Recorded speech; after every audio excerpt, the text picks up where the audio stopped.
नमस्कार, मी गंगाधर कदम. आपला किनोट न्यूजमध्ये आपणा सर्वांचं हार्दिक स्वागत. आपण पाहत आहात किनोट परिसरातील बातमी. लोकांना श्रद्धा, अंधश्रद्धा, विश्वास यामधला भेद समजावून सांगितला. कार्यकारण भाव सिद्ध झालेला असेल तर विश्वास, ज्या गोष्टीला कार्यकारण भाव नसतो ती अंधश्रद्धा. आणि हा कार्यकारण भाव फक्त दाभोळकरांनी नाही सांगितला हो, तथागत भाऊका भगवान गौतम बुद्ध 2500 वर्षापूर्वी त्यांनी जगाला सांगितलं. न ज्याच्या वसलो होती, न ज्याच्या होती ब्राह्मणो कमन्नो होती वसलो कमन्नो होती ब्राह्मणो. म्हणजे जन्मानं कोणी ब्राह्मण किंवा दलित अस्पृश्य होत नाही, कर्मानं तो श्रेष्ठ किंवा कनिष्ठ ठरतो. हे सांगत असताना सगळ्यात मोठा उपदेश बुद्धांचा कोणता आहे? तो प्रतित्य समुत्पादाचा सिद्धांत आहे. आणि प्रतित्य समुत्पाद म्हणजेच कार्यकारण भाव, जो दाभोळकरांनी सांगितला. तरी सुद्धा दाभोळकरांच्या डोक्यात गोळ्या घातल्या. मग त्यावेळेस माझ्यासारख्या सामान्य कवीची लेखणी गप्प बसत नाहीये. त्यांनी दाभोळकरांच्या डोक्यात गोळ्या घातल्या, त्याच्यासाठी सुद्धा मी 4 ओळी लिहिल्या. वार कर डोक्यात माझ्या ठेवण्या शाबूत घर, वार कर डोक्यात माझ्या ठेवण्या शाबूत घर, धर तुझी बंदूक भडव्या घे नवा दाभोळकर. वार कर डोक्यात माझ्या ठेवण्या शाबूत घर, धर तुझी बंदूक भडव्या घे नवा दाभोळकर. मी तुकोबा माणसांच्या आत पेरत चाललो, मी तुकोबा माणसांच्या आत पेरत चाललो, धर्म खोटा संपण्याआधी मला तू ठार कर. मी तुकोबा माणसांच्या आत पेरत चाललो, धर्म खोटा संपण्याआधी मला तू ठार कर. पुस्तकाला मस्तकाच्या नेबुडाशी एकदा, पुस्तकाला मस्तकाच्या नेबुडाशी एकदा, आडवे येतील शाहू अन फुले आंबेडकर. पुस्तकाला मस्तकाच्या नेबुडाशी एकदा, आडवे येतील शाहू अन फुले आंबेडकर. आमची मैफिल उद्याचा सूर्य घडवत चालली, आमची मैफिल उद्याचा सूर्य घडवत चालली, तू बुडाशी धर्म घे अन पोर का अंधार कर. आमची मैफिल उद्याचा सूर्य घडवत चालली, तू बुडाशी धर्म घे अन पोर का अंधार कर. एक संविधान घेऊन हा निघाला अवलिया, एक संविधान घेऊन हा निघाला अवलिया, निगबिळातून उंदिरा पुन्हा हिमालय पार कर. एक संविधान घेऊन हा निघाला अवलिया, एक संविधान घेऊन हा निघाला अवलिया, निगबिळातून उंदिरा पुन्हा हिमालय पार कर. भ्याडतेचा कालचा इतिहास कळण्या एक कर, पेटत्या इंद्रायणीतील वास्तवाचे बोट धर. धर्मवादाची रिॲक्शन टाळण्यासाठी जरा मस्तकी शिवराय नावाचे रसायन मिक्स कर. धर्मवादाची रिॲक्शन, शेवट धर्मवादाची रिॲक्शन टाळण्यासाठी जरा मस्तकी शिवराय नावाचे रसायन मिक्स कर. तू तुझ्या पुढच्या पिढ्यांना मान्य होशील काय रे? तू तुझ्या पुढच्या पिढ्यांना मान्य होशील काय रे?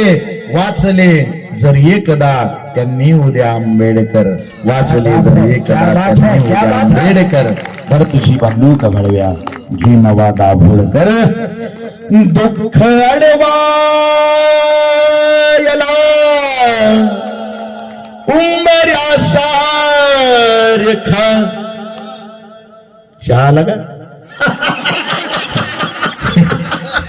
एकदा घेऊन टाकतो दिसली रे सिरियस राहतील नाही. एक तर मग कविता झाल्यावर चहा घेऊ आपण, पण मध्ये नको देऊ बाबू. आता चहा गरम राहते त्याच्यात. आता एकदा घेऊन टाक. आता घेऊनच टाकू का? नाही, चहाचं हे चहाची तलब फारच वाईट आहे. काय नंतर घ्यायचं नाही. चहासाठी मी पोरगी बघायला गेलो, लग्न करून आलतो. हा भाऊ चालू. वा वा वा. हा बघा तुम्हीच करायचं नाही, लग्नाचा विषय खतरनाक झालेला आहे. ज्यांचे लग्न राहिले त्यांनी लग्न करून घ्या.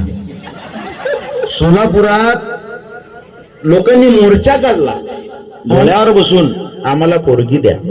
नंतर कळलं की त्या तहसीलदाराचं लग्न राहिलेलं होतं. लग्नाचं खतरनाक काम झालेलं आहे. मुलींचा काळ आलेला आहे. एक मित्र तर लग्नाचा राहिला कारण त्याच्या जिभेला शेंडा नाही, बोबळा बोलतो थोडासा. पोरगी पाहायला गेला, पोरीचा बाप म्हणे काय नाव आहे पोराचं? म्हटलं 1 मिनिट मी सांगतो, गणेश शांताराम काळे नाव आहे. बरोबर, पोरग काही शिकलेला विकलेला आहे का नाही? माझ्या आधी हेच बोंबललं, दियत झालंय माझं, शिक्षक आहे मी, शिक्षक. हा बोबळा आहे, नको असा पोरगा, राहिला लग्नाचा.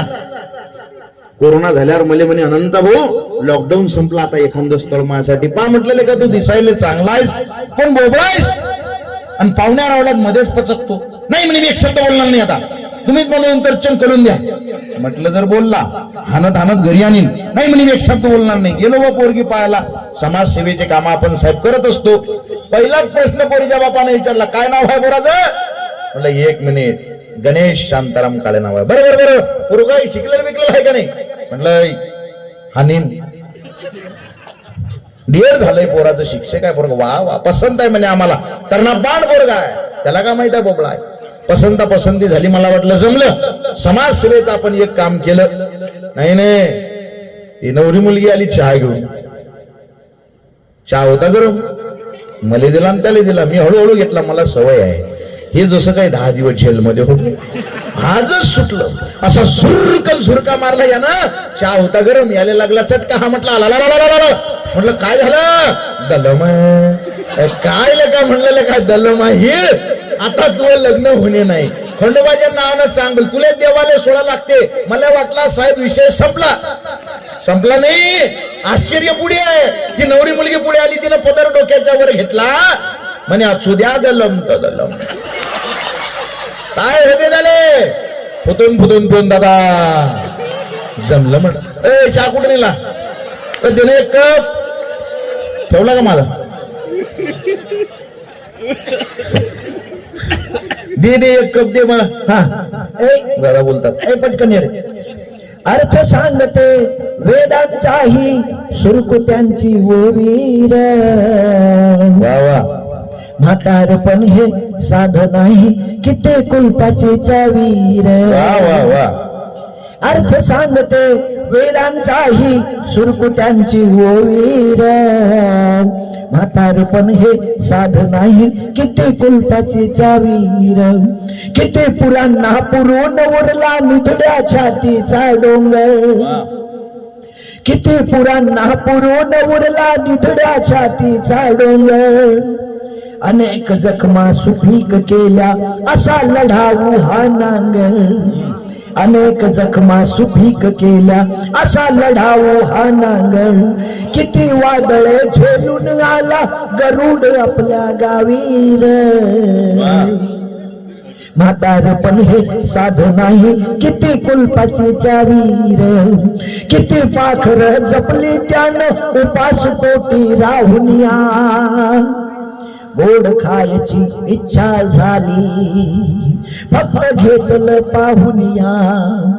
जिवंत मूर्ती तुझ्या घरातच, कीर्ती त्यांची गावीर.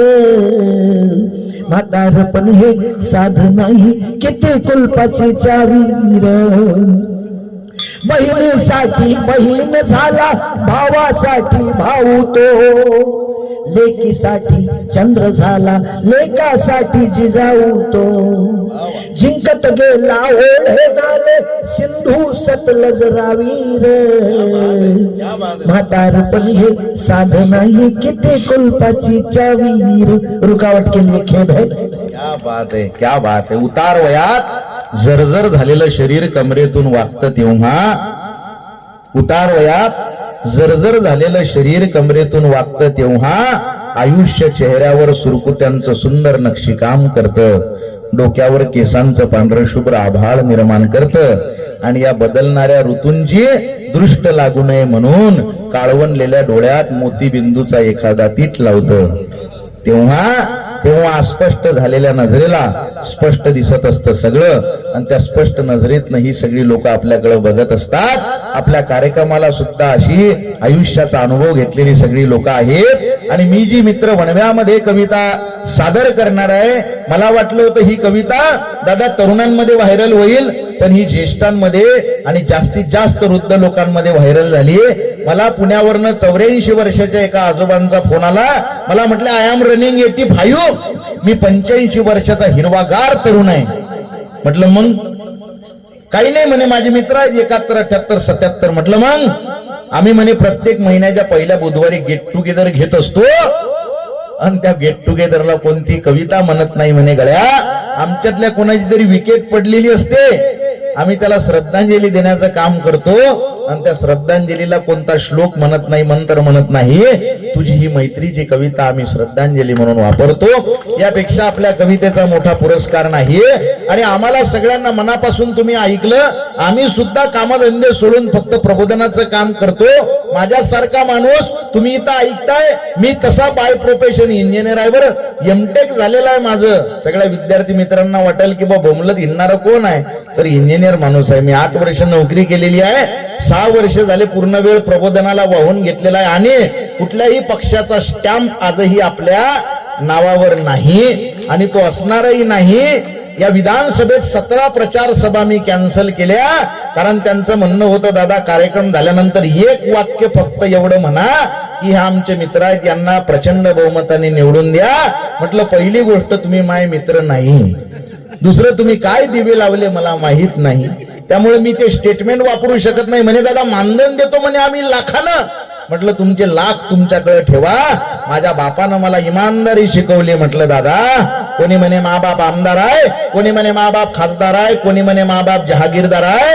छाती फुटेपर्यंत हा पठ्ठ्या सांगत असतो मा बाप इमानदार आहे, मा बाप इमानदार आहे. इमानदारी मा बापानं शिकवली. माझ्या आईच्या पलीकडे कोणता आपला देव नाही आणि खऱ्या अर्थानं माणूस केंद्रस्थानी ठेवून जगणारा मी माणूस आहे. म्हणे एखादं तर वाक्य म्हणजा म्हणे. म्हटलं जास्तीत जास्त तुमच्या कार्यक्रमाला एक वाक्य मी म्हणू शकतो. म्हणे काय? म्हटलं बा कार्यक्रम झाल्यावर मी एवढं म्हणू शकतो की हे चांगले असतील तर यांना निवडून द्या आणि हे चांगले नसतील तर यांना पाडा. ते म्हणे पाडा बी म्हणसाल का? म्हटलं हो पाडा बी म्हणणार आहे. ते माझ्या तत्वात बसते. मला काही कोणी फोन केला नाही, स्वतःवर त्यांचा विश्वास नाही. असा प्रबोधनाला वाहून घेतलेला कवी तुमच्या समोर आहे. एसी मध्ये बसून मातीच्या कुशीतल्या गप्पा करणारे आम्ही कवी नाही दादा.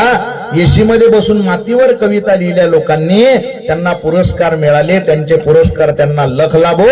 आम्ही शेती मातीच्या कविता लिहितो, आमचा बाप शेतकरी आहे म्हणून आम्ही लिहितो. 4 ओळीची कविता पत्रकारांनी एवढी व्हायरल केली होती मधल्या काळामध्ये. 4च ओळी आहेत फक्त. बऱ्याच दिवसांना त्या झोपडीत लकलकार दिसतोय. शेतकऱ्याचं नशीब फळलं का काय? 2 ओळी संपल्या. बऱ्याच दिवसांना त्या झोपडीत लकलकार दिसतोय. शेतकऱ्याचं नशीब फळलं का काय? दिवाळी नाय, दसरा नाय, यानं घरातच प्रेत जाळलं का काय? हा शेतकऱ्याचा पोरगा आहे दादा. आणि शेतकरी ज्या दिवशी आत्महत्या करते का नाही, त्या दिवशी त्यांना आत्महत्या केलेली नसते. मनातल्या मनात महिनाभर त्यांना आत्महत्या केलेली असते. दररोज बाबळीच्या झाडाकडे बघते, घरी जाते. फक्त हिम्मत होत नाही. लेकरं बाळा आठवतात आणि हे त्याची परिस्थिती. त्याचे 2 बैल बघत असतात.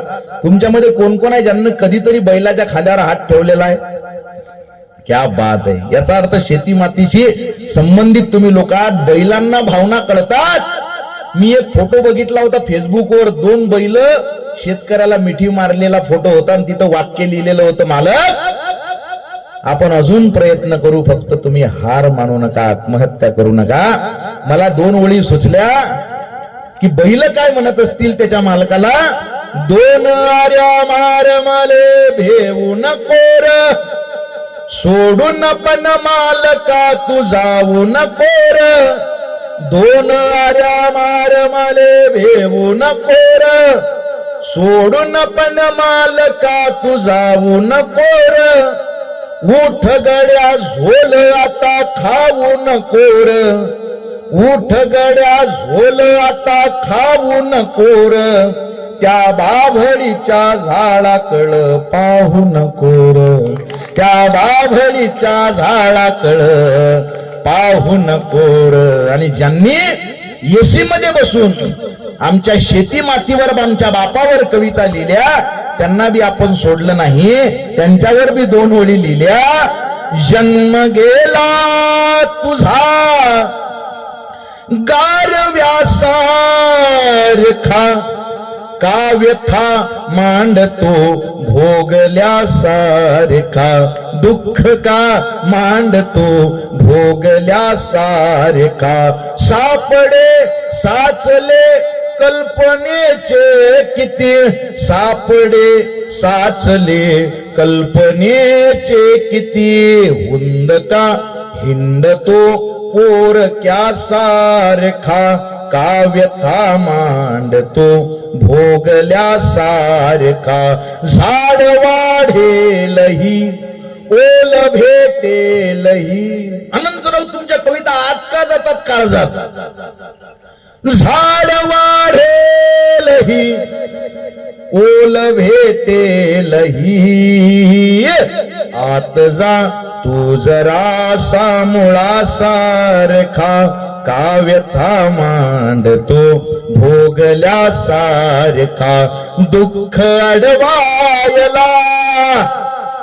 उंबऱ्या सारखा हा अँगल घे ना समोरचा इकडून घ्या ना दादा इकडून चांगला फोटो येते ना माया मी हँडसम दिसतो इकडून घ्या या लवकर खुर्ची घ्या इकडून चोरून इकडून नका काढू इकडून घ्या उठा उठा नाही नाही पर्यायच नसतो आपल्या पुढं उठणे म्हणजे उठणे खुर्ची घेऊन इथं बसणे दादा बसा बसा बसा 2 खुर्च्या घ्या घाबरू नका तुम्ही घ्या ते सरांना बी घ्या मित्र घ्या वनव्यामध्ये गारव्यासारखा घ्या घ्या क्या पाहते खुर्ची नरम होती म्हणून सोडत नव्हती का हो दोन्ही खुर्च्या नरम होत्या इकडून घ्या त्या खुर्चीहून बसून सिग्नल हे चांगला येतो आपला तिथं बसता का बरं जीव कंटाळला यार शहराकडे तुम्हाला इन्स्टा टाकायला होते ना हे सध्या व्हायरल चालू आहे ट्रेंडिंगला हा मला माहित आहे सगळं ते नवी जुनी झाली आता जीव कंटाळला यार शहराकडे चलन गावाकडे चलन गावाकडे चलन गावाकडे चलन गावाकडे पार नाही तिथे नाही शेजारही पार नाही तिथे नाही शेजारही जात नाही कुणी एकमेकाकडे चलन गावाकडे चलन गावाकडे पाहुण्यासारखा आज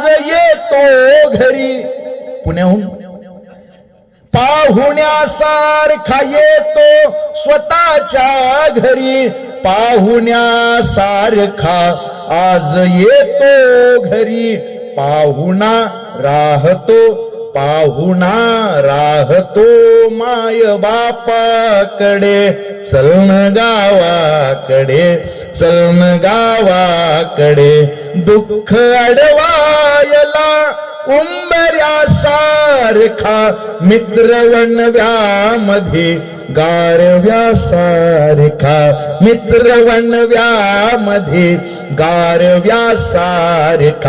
वाट चुकणार नाही जीवनभर तुझी वाट चुकणार नाही जीवनभर तुझी एक तू मित्र कर एक तू मित्र कर आरशासारखा मित्र वनव्यामध्ये गारव्यासारखा आत्महत्याच करणार नाही कुणी सगळे कडवे याच्यातले घेत नाही वेळ भरपूर झालेला आहे फक्त 3-4 कडवे याच्यातले घेणार आहे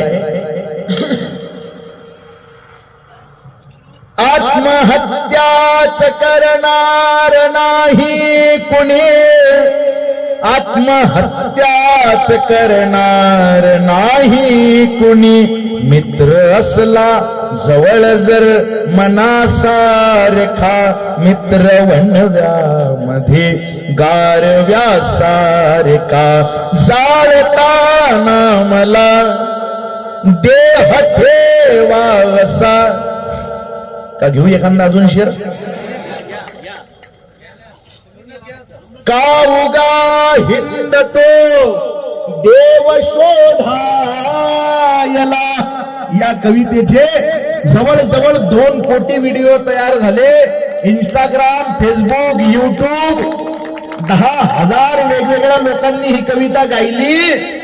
लोकांचे चॅनल मॉनिटाईज झाले, त्याला पैसे चालू झाले.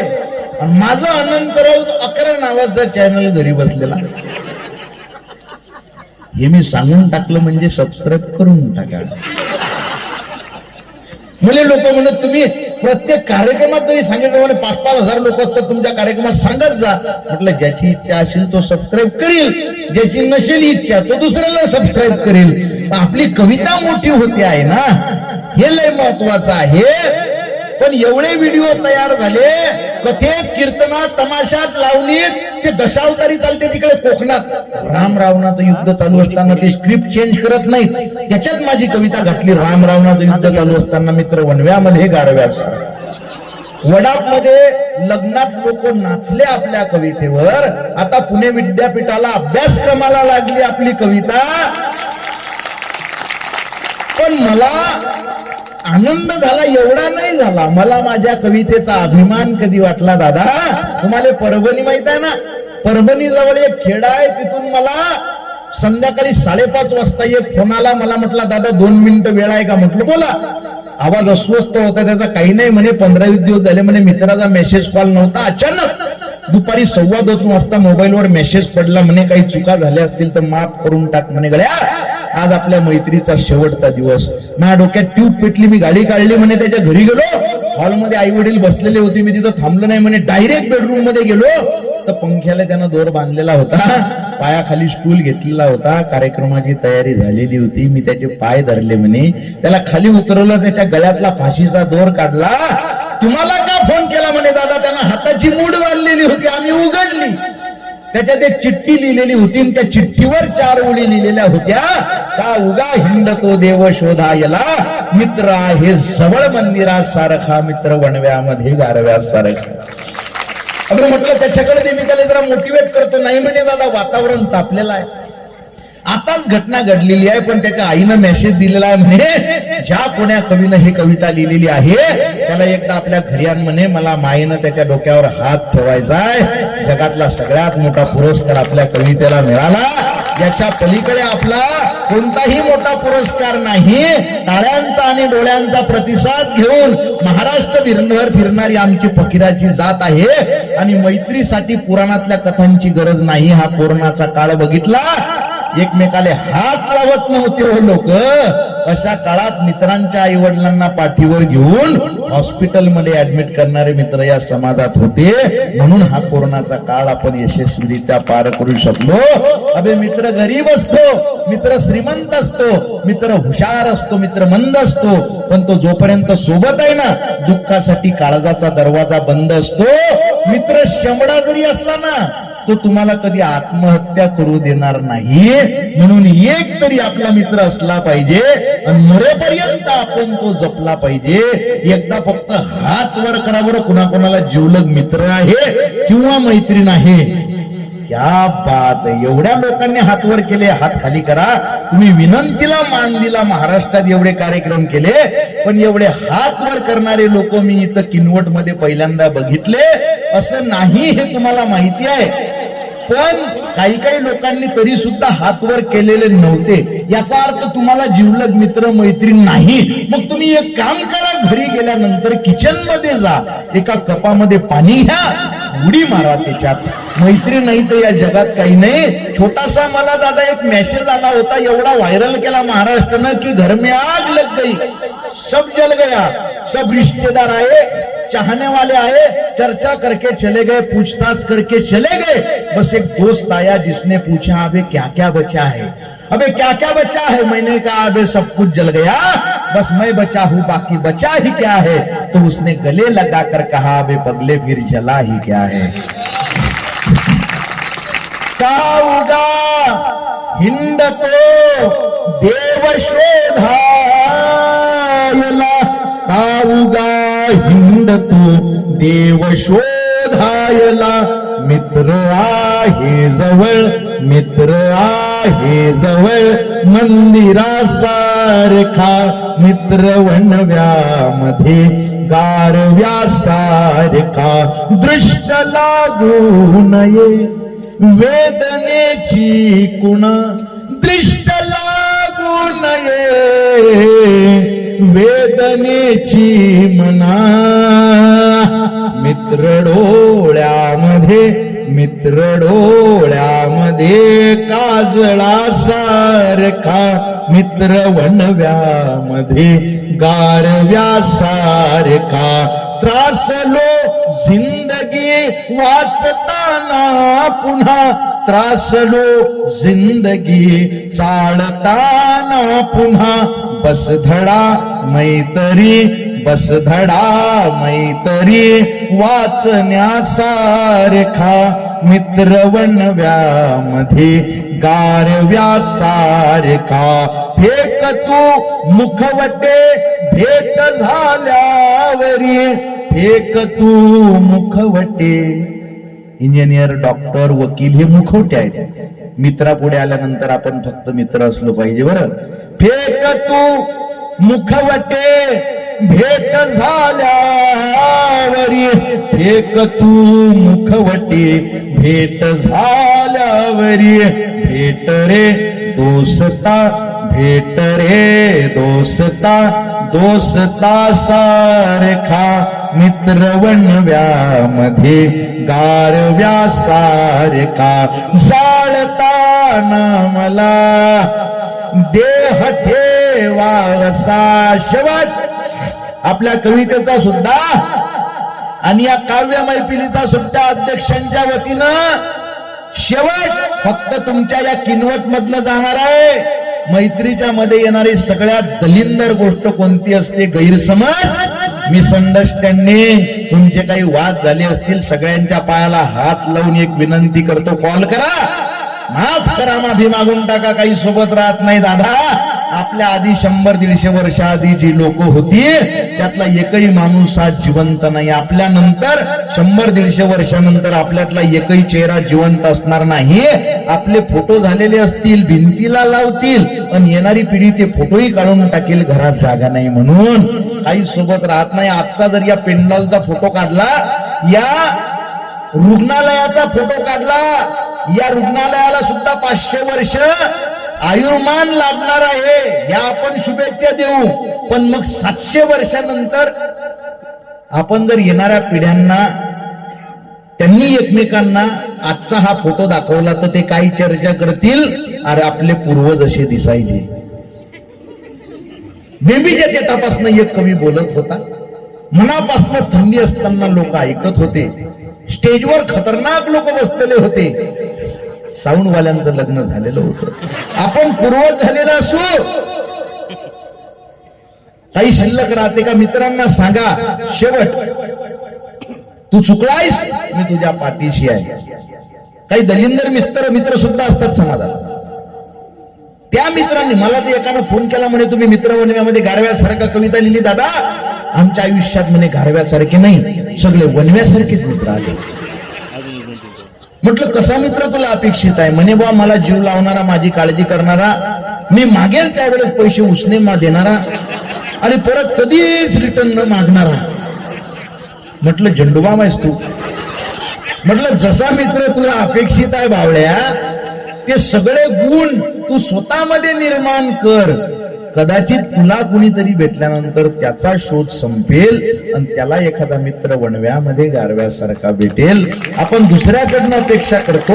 माफ करणं, बुद्ध म्हणतात, चुरगाळल्यानंतर फुलांनी दिलेला सुगंध म्हणजे क्षमा, आणि क्षमा ज्ञानी माणसाचं सगळ्यात जवळचं लक्षण आहे. मित्राला सांगा तू चुकलायस, मी तुझ्या पाठीशी आहे, सोबतीने संपवू अंधार मित्रा, वेदनेचा ही करू शृंगार मित्रा. अबे घर तसे मजबूत असते मैत्रीचे, गैरसमजाचे नको पंधार मित्रा. तू दगा केला साता चल असू दे, मी तरी सोबत तुझ्या असणार मित्रा. आणि वेगळे सावज नको लावू गळाला, वेगळे सावज नको लावू गळाला. तोच गळगे मी पुन्हा फसणार मित्रा, तोच गळगे मी पुन्हा फसणार मित्रा. मित्र वणव्यामध्ये गारव्या सारखा, दर्द की राह में दहलीजों की तरह.